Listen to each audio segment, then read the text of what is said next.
Hey everybody, Jason here for the second installment of the Blackest of Car videos series, where I'm talking about the rules today, the second part of the rules from the video I posted the other day for the Blackest of Deaths by Bloat Games.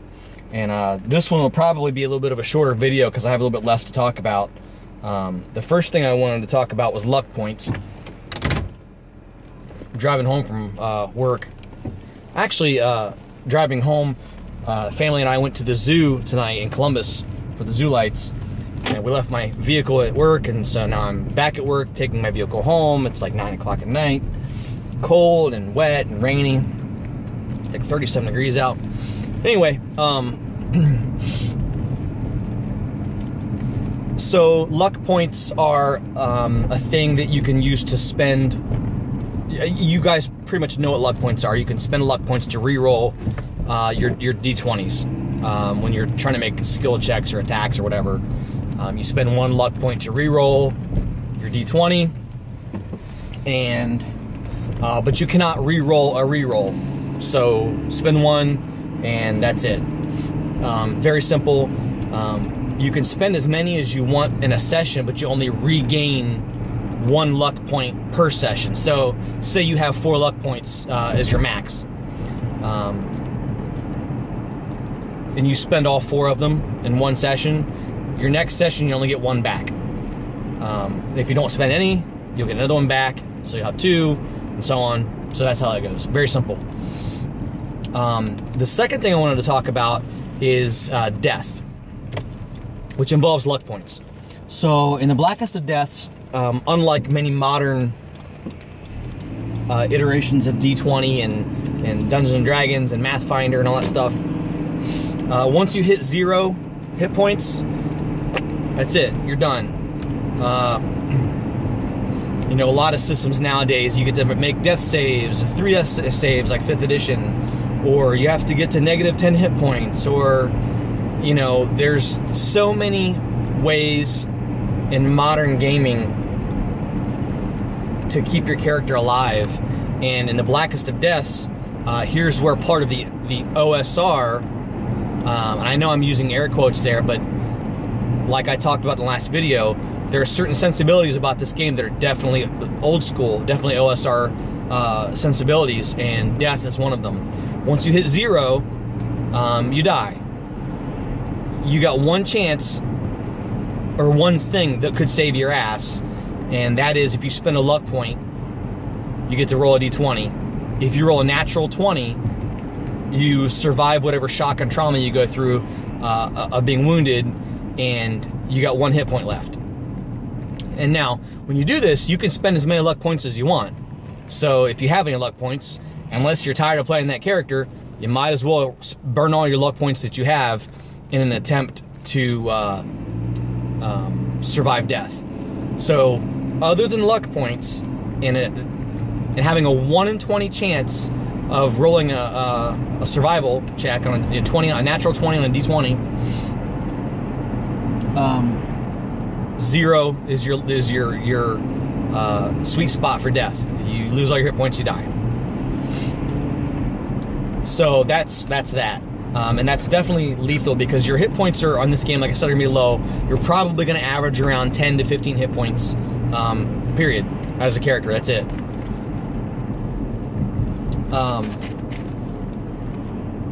So let's talk about a little bit about combat. Is your armor class. Most you know, D20 based games have an armor class score where it's your an armor class based on the armor you're wearing plus your dexterity bonus. In this game, you don't have armor class per se. You've got 2 different things. You've got the evade number, which is basically how well you are at actually avoiding blows. And this is I love this system because it's much more in line with how I personally look at armor, and I love this system. It's very simple, but it makes sense logically. It's just really good. So your evade score is your is what most people would consider your armor class in, say, D&D, where it's a static number plus your dexterity bonus. Whereas in most games, that's going to be 10 plus your dex bonus, plus your armor class, or plus your armor bonus. Your evade score is actually 11 plus your dexterity modifier, whether that's a bonus or a minus. It's 11 plus your dexterity modifier. So if you have a +2 dex, your evade is 13. What that means is, say someone wants to make a melee attack against you. They roll the d20, add any applicable modifiers, whether that's strength, plus a class bonus, plus an ability bonus or whatever, or equipment bonus, versus your evade. If they roll above, or equal to or above your evade score, they hit you. Next, the other part of it is where armor comes into play. So armor does not raise your evade score. Armor actually is its own thing. So AP, armor points, is your armor. It's a soak value, basically. Your armor points, your AP, whatever that number is how much damage each hit that you take gets soaked up by your armor, to a minimum of 1 hit point. Like, say you're wearing armor that gives you, I don't remember all the numbers for all the armor class, all the APs.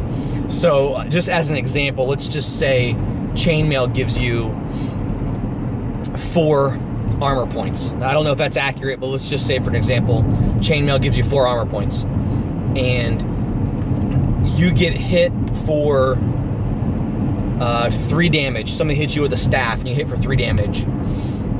Well, that armor points of 4 would soak up 4 points of damage, leaving you with 0. But in this game, no matter what, if you get hit, you take a minimum of 1 damage, regardless of how many armor points you have to soak up damage. So you could be wearing magic armor that gives you an armor points of 10. If you get hit for 1 damage, you know, you get hit with a weapon, and somebody rolls a d6 and gets a 1, you'll still take that 1 damage no matter what. So if you get hit, you're always taking 1 damage. Anything past that, your armor class will your armor points will soak up. So pretty simple, very simple, but very fast, but very cool. It's very nice. I personally am the type of person that loves armor to soak up damage rather than make you harder to hit. And I know that's really an abstract thing. I know armor class in D&D is very abstract.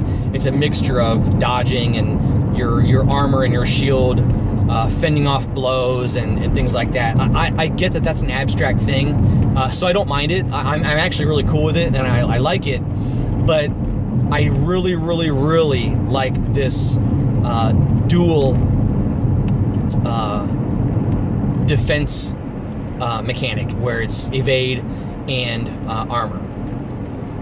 Personally, I would make, and you know, this is just my own thing, the heavier armor you wear, the lower maximum evade score you could possibly have. That's just me, but that adds another layer of complexity to the game that doesn't need to be added. So I get why that's not in there, and I'm totally cool with that. I think what this is works perfectly fine and suits the nature of the game very well. It's very simple, it's very fast, it's very clean, and limiting your maximum evade score or dexterity bonus is a needless complication for such a simple game. So I'm totally cool with it, and I like it. Let's see. What was the last thing on my list here? Oh, yeah, so the last thing I have on my list of mechanics is terror checks. So in this game, you don't have traditional saving throws or skills or anything like that. Anything you want to do, whether it's trying to climb a tree, you don't have an athletics skill, you just add whatever stat bonus the GM deems appropriate to the moment. So whether climbing a tree would be dexterity or strength Or maybe if it's a tree that's completely full of thorns and stuff, maybe a wisdom bonus would be in order, because you're trying to avoid all the thorns and things like that, so your perception is good. If you're trying to climb it really fast and not fall, maybe dexterity, things like that. So it's all situational modifiers, and I think that's fantastic. That's one of the things I love about the game being, like I said yesterday, or the last video I should say, quote-unquote, incomplete. That's an example of how having an incomplete rule book and incomplete rules on purpose benefits the game. That example right there, whether it's a tree full of thorns or a tree full of really weak branches, so you're climbing really slow and carefully, you make your wisdom bonus as your modifier instead of dexterity or strength, because you're trying to make sure you get through the thorns properly, or you make sure you grab onto the right branches that are not weak and brittle, rather than just a strength check that would typically be part of an athletics bonus or something. So that's a great example.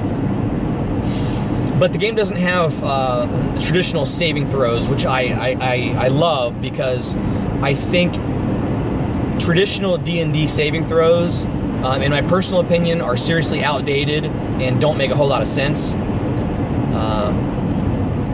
There's a saving throw for dragon breath, which I get that you could say, okay, you're not getting attacked by a dragon, you're not getting hit by dragon breath, but let's make a dragon breath save for this specific moment.